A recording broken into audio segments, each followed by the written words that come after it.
Hi there, I'm Matthew Burrows, a SOFIA accredited consultant, member of the SOFIA Council and the Global Design Authority for SOFIA. I've been using SOFIA, the Skills Framework for the Information Age, for the last 20 plus years, and I spend most of my time working with digital, IT, cybersecurity and other technology-focused specialists, their managers, and their HR representatives, working with organisations and governments around the world in making sure they know how to address the challenges around top tech talent. Many of these organisations are worried about losing their top people to other companies who present a more attractive opportunity.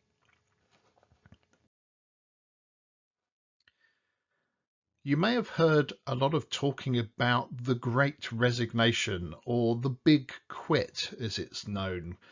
Well, there's a lot of evidence to show that actually this is more than just hype, and it's real. Some really up-to-date stats here from the USA showing that 4 million people quit their jobs in July of 2021. And that's against a background of there being 10.9 million open positions.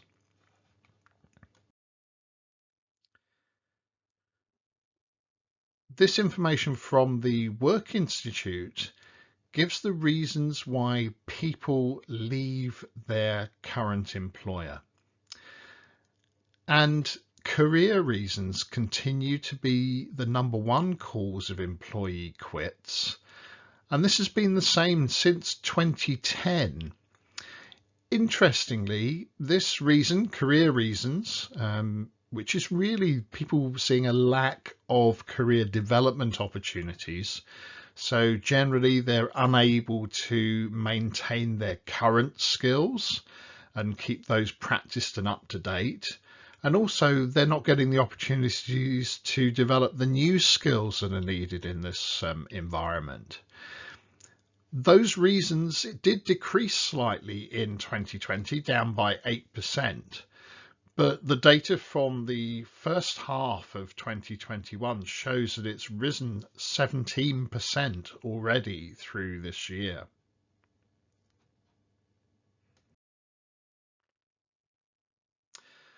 Another interesting article, just taking this down into specifically the technology world, so digital, IT, technology related specialisms. Recent article from CIO.com lists a number of reasons why good employees leave. And you can see them here on the screen. They're not engaged, so they don't feel valued. They don't feel engaged with their organization and with their managers. Quite often the managers don't have the right skills and competencies that they need in order to manage and help and support their staff. Again, we've got that reason, no room to grow. So career development opportunities are not visible. People are not seeing those in the organization. And that's, as I showed you on the previous slide, the top reason why people leave. Then specifically, no opportunity to keep their current skills up to date. So people work really hard to develop their skills and competencies. And of course, there is the use it or lose it principle here. So if you don't get the opportunity to keep practicing and doing that activity, your skills are going to get out of date. So people are suffering from no opportunity to keep them current, but they're also not getting the opportunity to develop the new skills that are needed. And if we look at frameworks like SOFIA, the Skills Framework for the Information Age, the new version, SOFIA 8, which has just been released very recently, September 2021, that has 23 new skills in there. So there's 121 skills in total in that framework now. So quite a number of new skills, and people want to develop those. They want to be up to date. They want to be at the leading edge of their profession. Poor communication and feedback, again, really about the engagement with the manager, the engagement with the organization and feeling part of that picture, getting regular feedback on what they need to do to be successful and to move forward in their career. There are some other reasons here as well: lack of flexible working, no clear mission or vision, not understanding how they fit into the organization and what it is trying to achieve. And then the last one, a lot of people feeling burned out.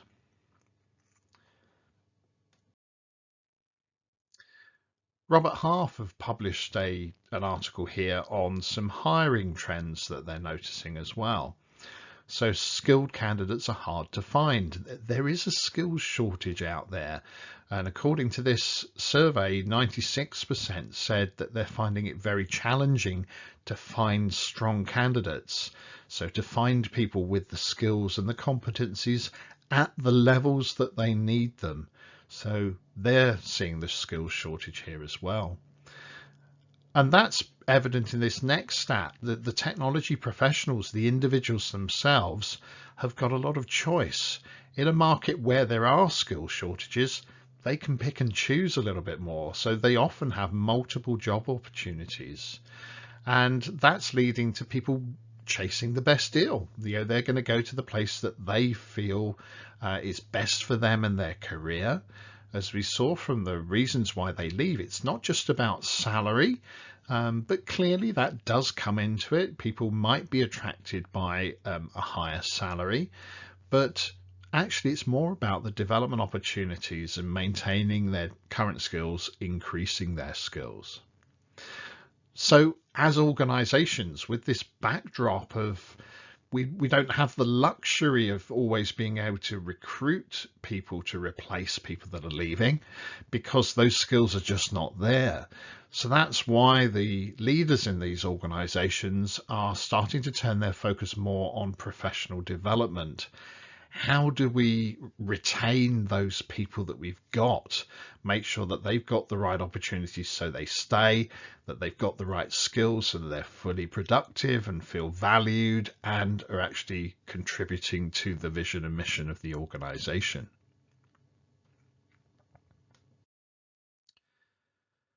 We need to recognize that the specialisms across our digital and technology domain are quite varied. Lots of people with lots of different specialisms. Yes, with T-shaped individuals and all of this generalized capability that some people need, some of those skills will be seen across multiple roles. But again, we've got to actually specify what skills we need. We've got to have a mechanism for going and finding whether people have those skills and competencies, and where there are gaps or development needs, actually fine-tuning and honing in on those specifics. And some of our generalist HR approaches and our HR systems are quite limited in this regard. There's one very popular system that only has 8 competencies in it, which means actually you can't distinguish between the different specialisms within a technology department if you've only got 8 competencies to choose from. And this cartoon really outlines that. If one of your competencies is information security, that's not specific enough, because within that same competency you would have somebody working on a service desk granting people access to applications that they need, but you'd also have digital forensics specialists within that same category, and that's not right. They're very distinct disciplines. So that's why actually those constraints of those generalist HR tools really do hold us back, and we need to go further than that and get down into the specifics. And that's where a framework like SOFIA will help us, because rather than just being 8 competencies, there's 121 skills and competencies in the SOFIA framework, described at up to 7 levels. So we need to manage this at the level of detail that's appropriate. So what about the companies that are doing well in this space, the ones that are getting it right? What are they doing and what can we learn from them? So the first thing is that they're actually going further than just thinking they know what skills they have. They're actually going and assessing the skills they have. So what I found through my experience of using SOFIA and helping people with skills management is the skills you think you have are never accurate. The skills that you really have are always slightly different from what you thought you had. And again, they're different from what you need. There is some overlap, of course. The capability, the things you thought you had, you've assessed and you've confirmed you do have them, and they're the skills that you need. So great, known usable capability. You can put that to work. You get a bonus as well. If you assess properly, you'll find out some skills that you didn't think you had, but you do have them. And because you now know you've got them and who has those skills, you can deploy them. You can make use of them. You're going to confirm some risks that you knew about, some skills that you thought you didn't have, they were missing. And yep, you've checked, they are still missing. So you're confirming that risk. But you're also finding out that there's some skills you thought you had that you actually don't have in the organization. And in my experience, these are the most dangerous areas for any organization. They're likely to be the sorts of skills that end up creating outages, security breaches, things like that. If you look in the press from technology failures, the majority of the cause here is not having the right skills in the right place at the right level.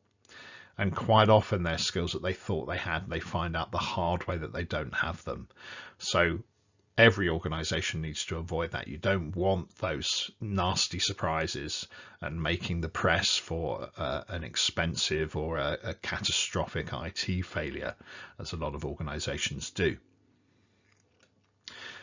You're also going to find out, if you do this right, if you actually assess all of the skills in the organization, you're going to find out some skills that you don't yet need today, but actually you might need them next week. You might need them next month. You might need them in 6 months' time. So it's become a very old-fashioned approach to only assess people against their current role. The reality is people are much more than their current role. If you want to hold on to them, you need to recognize them for the specialisms they have, because some of those skills that are not part of their role might still be skills that they want to maintain and that they want the opportunity to keep up to date.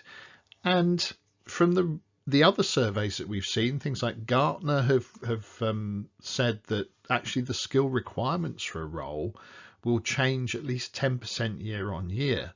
So the skills you need, that picture doesn't stand still. Neither does the picture of the skills that you have.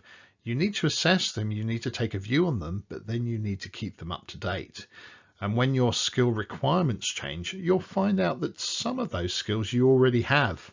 If you've assessed properly and found out a complete picture of your skill inventory, some of those gaps will be easy to fill because you've already got the skills in the organization. So that's the first thing that companies are doing that are doing well in this space. They're knowing where they start from at an individual level, at a team level, at a department level. They're confirming the skills and competencies they have. They're also taking a view on the skills that they need. And often that will be looking at their job descriptions, position descriptions, role profiles, making sure that they're up to date and they're a current accurate reflection of the skills and competencies that are needed. The next thing that people are doing is they're using a common language to describe the skills and competencies. And this is really where SOFIA, the skills framework for the information age, comes in. That's what it is. It's a standard internationally adopted language for describing skills and competencies. And when we're trying to identify these things, we need something that makes sense globally. Our resources don't always come from within. We're going to recruit. When we've got gaps, we're going to be looking for which actions, what training courses, what development actions are needed to close those gaps. So we actually need to have a common language to describe those things so that we're clear and we can map and we can align to the things that we need. So that's what SOFIA gives us. It's that common language that's used in nearly 200 countries around the world. So that's essential, the common language. The next thing, our individuals, we've got to take a genuine interest in their skills, competencies, and their experience, not just their current job. We need to know about all of their skills, because some of those skills they're not using today, we might actually need them to use next week. We also have to be really transparent and clear about the skills that we need, because this gives the individual a view of the opportunities that are available to them in the organization. Maybe not just the current role, but actually if they can see the next step in their career path, if they can clearly see which skills and competencies they need to develop to make that next step, to get that promotion, to be exposed and have the opportunity to do more interesting work, then they're more likely to stay. They know what they need to do. They can create a good plan to get them from where they are now to where they want to be. This is really key to addressing that top reason, which is that lack of career development opportunities. So be clear about what those opportunities are. But then you've also got to empower the individual themselves and their manager to be able to keep their skill profile up to date, because people's skills will change on a regular basis. They do more activity, complete a project, they practice their skills, they complete their development actions, so their skills will change. So rather than just assessing them on a periodic basis, as we might have done 5 or 10 years ago, the trend now is to allow them to update that skill profile immediately. As soon as they've developed that skill, update their skill profile. It's really quick to do. And the benefit is you've always got an up-to-date view of your skill inventory for the organization as well. So empower them to be able to update their skill profile as and when their skills change. Also to update role profiles, job descriptions, task descriptions of the skills that are needed, and then to create and maintain their development action plan, often in consultation with their manager, because they'll need help prioritizing the most important skills that they need to focus on. And also they may need approvals, especially when some of those development actions might have a cost attached to them, like a training course, for example. Then you want to embed that data into the organization and your day-to-day decision making.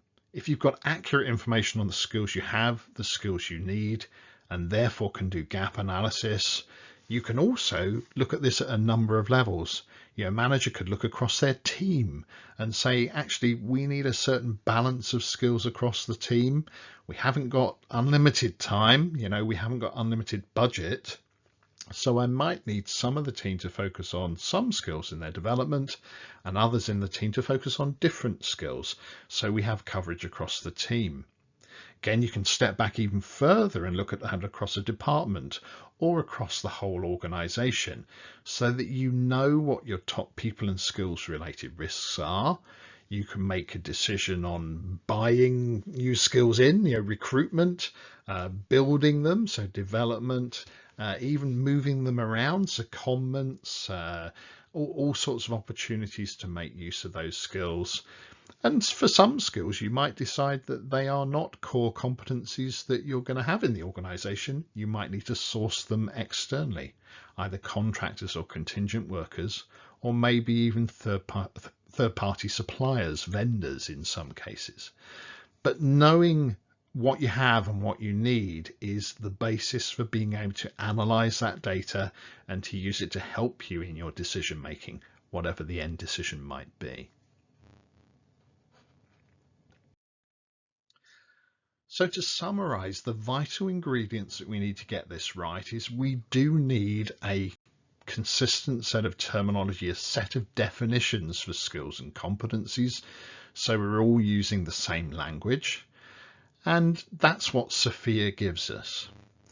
We then need those two core sets of data, the skills that we have, the skills that we need, again using that common framework to describe them. We have to recognize that those need to be maintained because they change on a regular basis, so capture them and then keep them up to date, so you always know what skills you have, you always have a view on the skills that you need.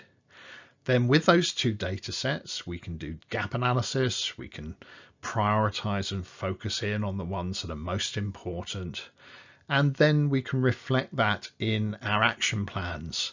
And some of those action plans will be individuals' development action plans and career paths. Some of them will be team level, department, or whole organization.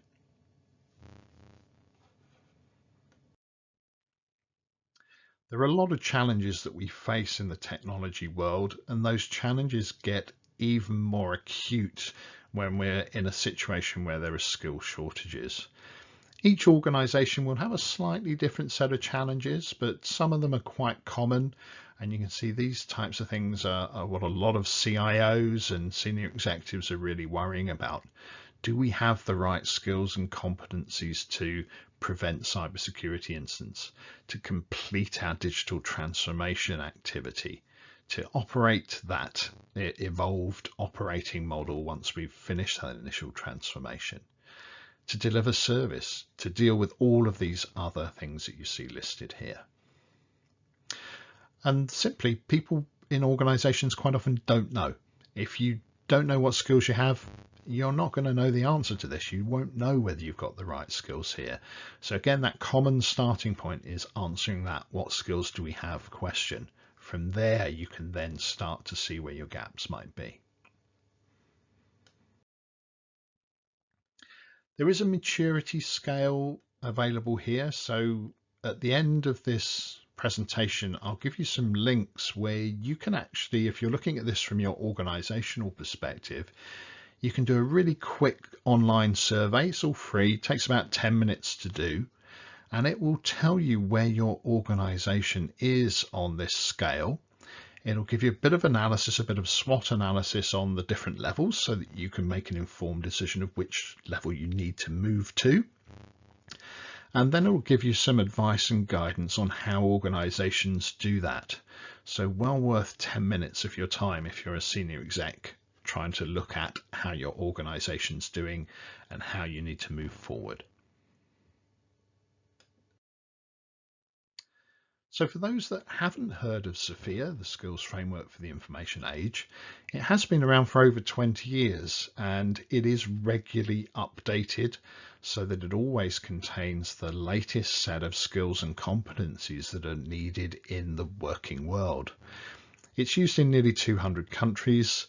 It is created and maintained by real practitioners, people doing this stuff. It's not a theoretical model. It's a reflection of the skills and competencies that we see out there in the working world. It's a truly international framework, and the updates are driven by people from all around the world. So it really does work well. It's translated into multiple languages too. And for most organizations, if you're using it to manage your staff and their development, then that's what we call non-commercial use. And actually for most organizations, that's free. So whilst SOFIA is a licensed product, it is from a not-for-profit organization, the SOFIA Foundation.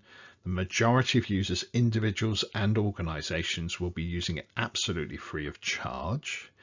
If you're using it for commercial means, like a consultancy or a tools provider like my organization, then you will pay some fees for using SOFIA in that way and some royalties for training and SOFIA related tools. So I included the URL for the SOFIA Foundation website on the screen, sophia-online.org. So feel free to have a browse around there and have a look at the skills that are described by SOFIA. So talking about those skills, the current version, SOFIA version 8, I mentioned it has 121 skills. Each of those skills are described at one or more of the 7 levels within the framework. So each skill at a level is a unique thing. Some people, when they're practicing a particular skill, will be just practicing that skill at one of the levels that are described. Other times there might be multiple levels that they're practicing that skill and doing the activity that SOFIA is describing as part of their normal working pattern. So when you look at the skills at levels, that actually gives you 495 different combinations of a skill at a particular level. So it's very rich in the detail, but that's the appropriate level in order to identify the specialisms and the level of skills that we need in jobs and roles and projects and sprints and other activities, and to help us with our development planning. Those skills are structured into 6 categories, and each of those categories have some subcategories as well. So that makes the navigation around the framework a little bit easier, and you can see the category names on the screen. On the right hand side is a picture of the summary chart, which just shows you the names of the skills and the levels at which they're described. In addition to the professional skills within SOFIA, we also have another element that we describe called the generic levels of responsibility. And within this section, we describe 5 characteristics or attributes of generic responsibility: autonomy, influence, complexity, business skills, and knowledge. And each of these 5 attributes are described at each of the 7 levels that we have within the framework. So this is a really important element. Of course, the professional skills, the core specialisms are important, but actually people also need the right level of influence. They need the right level of autonomy. They need the communication skills that are appropriate and described here within business skills at the right level in order for them to actually do the professional skills activity that's described in SOFIA. So it's a mix of these behavioral factors. Some people refer to these as soft skills, but they are more general attributes rather than core focused specialisms that are described in the professional skills. So if someone's putting together their development action plan, some of their actions might be around the professional skills, but others might actually be around these behavioral factors that are described here. And therefore it's very important that we assess these as well, and that we specify what level of these people will need to perform individual roles or jobs. And from that information, they can then reflect that in their development action plan, and their development actions sometimes might be focused on some of these generic attributes and other times focused on the professional skills.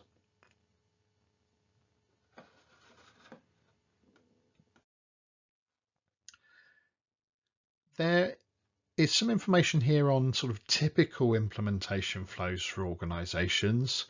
Adopting SOFIA is much easier than most people think.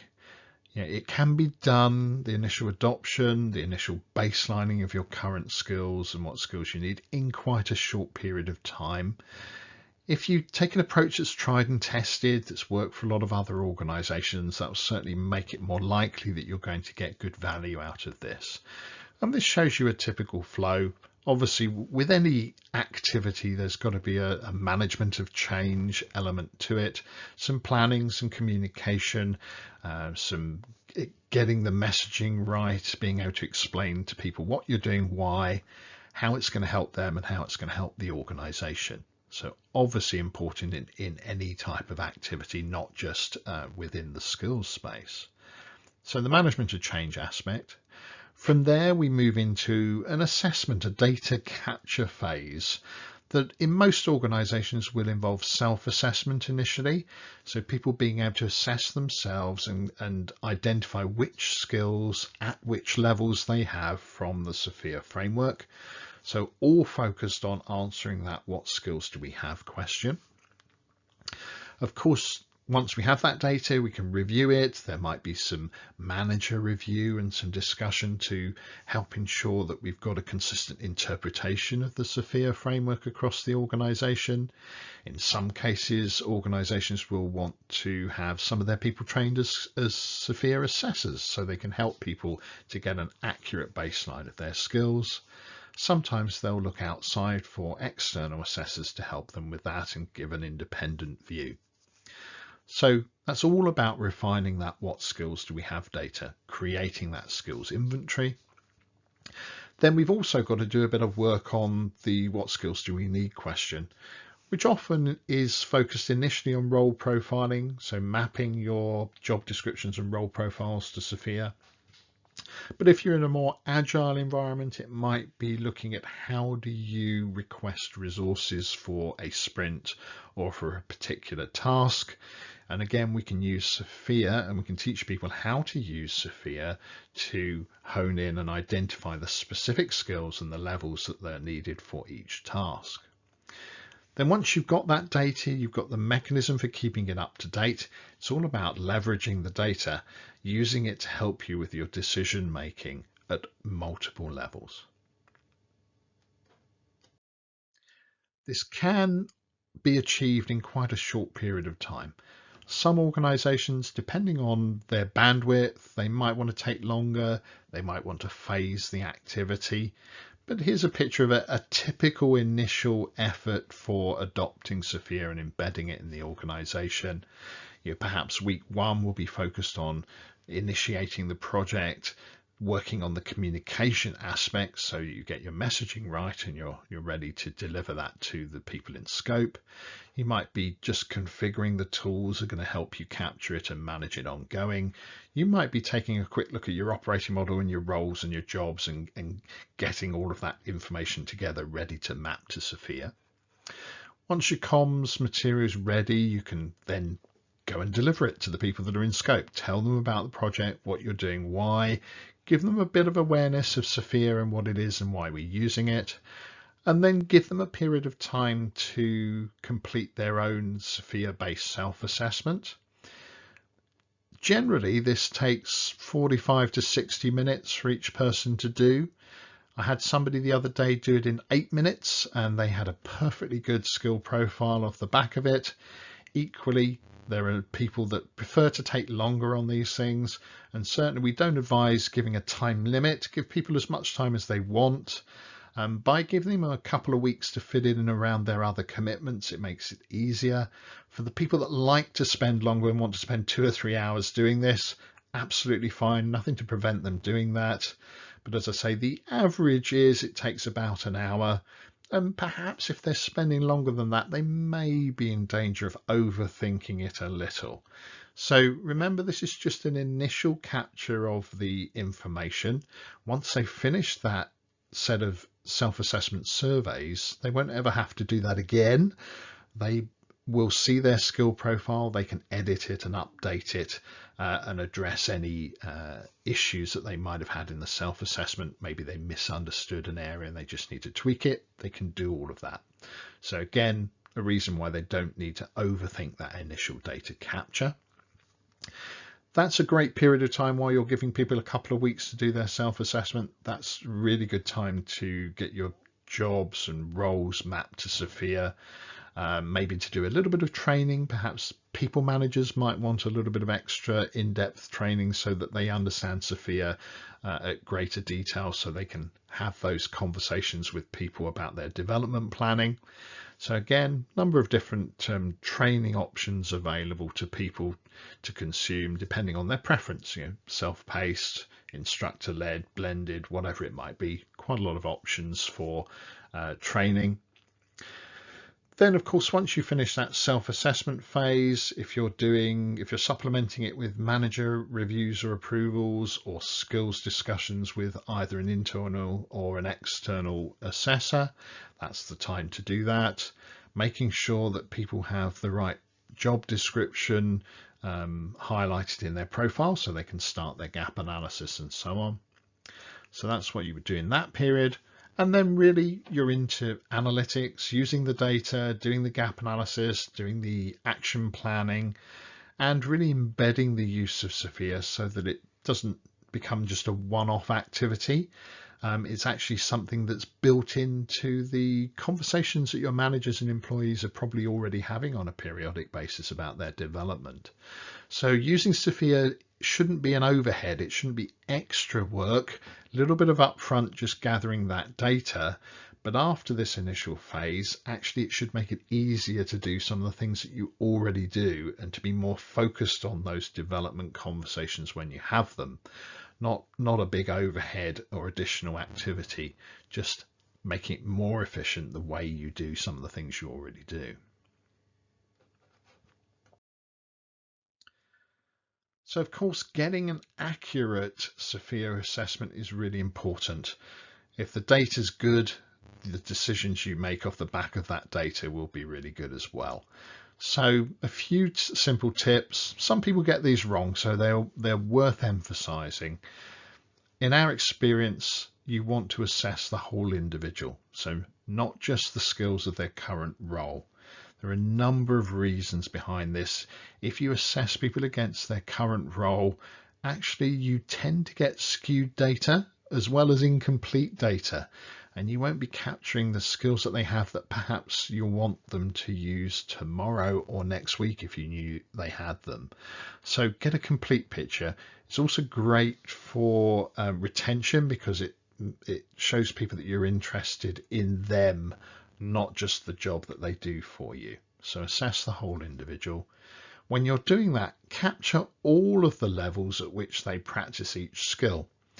So as an example, a skill like incident management, a service desk manager may be generally practicing that at level 5, where they're actually supervising other people perhaps on the service desk.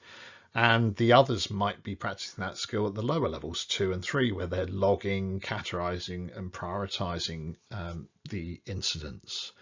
If you're on a small service desk, maybe the service desk manager is, as well as practicing that skill and exercising at level 5, when it's busy, they might also be picking up the phone and logging their own cases. So actually their skill profile might show that they have that skill at levels 2, 3, 4 and 5. So it's important to capture all of the levels at which they have the skill, and also to reflect that in your job descriptions as well. You want a job description to describe accurately all of the levels at which somebody would need to practice that skill while doing that job. Point 3 here, recognizing that it's not just a binary yes or no. Do you have the skill or not? It doesn't really work like that.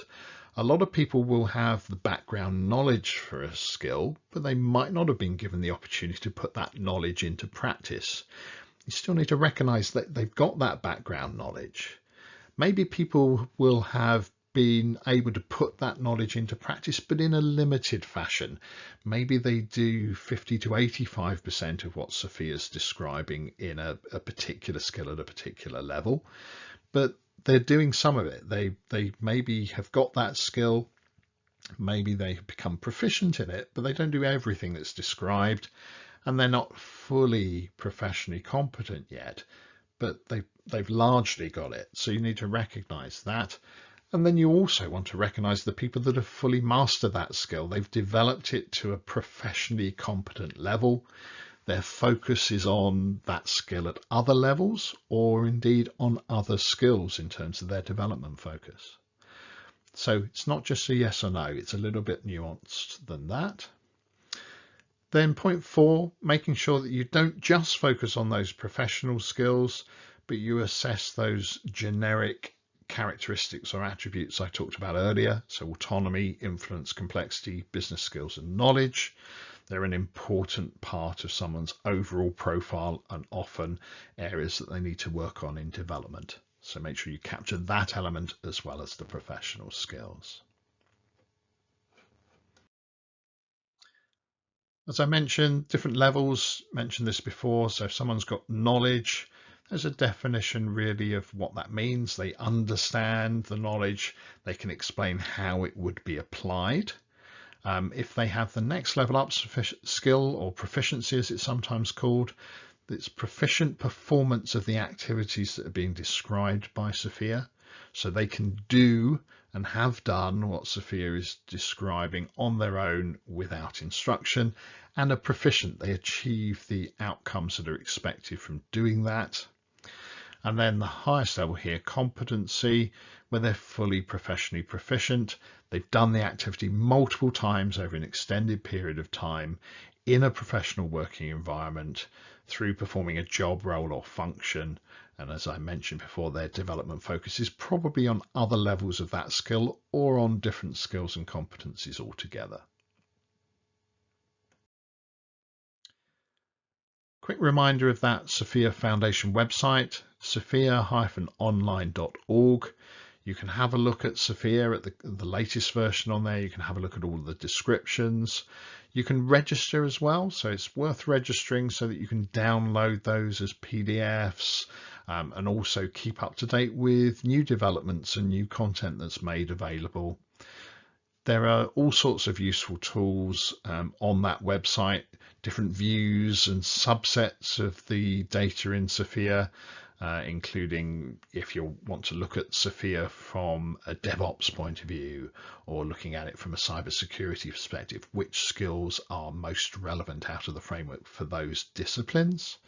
You can also find listings of SOFIA partners, training providers, consultants and tools providers. So that's a reminder of the SOFIA Foundation website. Then we come to my last slide. So this is, where do you go with this next? So I'm suggesting some really simple next steps, and the great news is that they're all free. If you're looking at this from an organization perspective, my suggestion is take 10 minutes to complete the digital skills management maturity assessment that we have on our website. This will confirm where you are as an organization, but the report also has some great content and free advice and guidance on how to make use of SOFIA, how to get value from it. So for a 10-minute investment of your time, you'll get some great information out. It will tell you exactly how to do it. It will talk you through the options, whether you prefer to be more do-it-yourself type approach to things, whether you want to supplement that with some training and support, or indeed you might be the other end of the scale where you prefer a SOFIA partner to come in and help you with that initial project. Again, all of those are down to your preference, and in that report we'll show you all of those different options and you can make a decision on your preferred route. And then it's really a case of making sure you don't just leave it there. Actually start the activity. You might want to do it with a pilot group. You might want to do it with just a small part of your organization first of all. You might want to adopt it across the whole organization. Again, entirely up to you. But start, do something with it. Answer the what skills do we have and the what skills do we need question. See how you can use SOFIA in that and start to get value from using SOFIA. If you're an individual professional thinking about your own skill profile and your own development plan, we've got an option for you here as well. You can complete your own SOFIA self-assessment. It should take you, as I say, 45 to 60 minutes. Good investment in your time to baseline your current skills. From there, within the tool, we give you the ability to compare your skills with some industry-defined roles and job profiles. You can also create and maintain your own development plan. So the link is there on the slide for doing both of those things from the organization perspective and from the individual perspective. So that's the end of the slides. Do reach out if you have any questions. If any of these things we can help you with, we're very happy to do that. So please do make contact either through the skillstx.com website. There's a contact form in there. You can even book up a meeting to talk to me or one of my colleagues. And you've got my contact details on the screen there too. I hope you found the information useful, and good luck with your next steps. Let us know if we can help.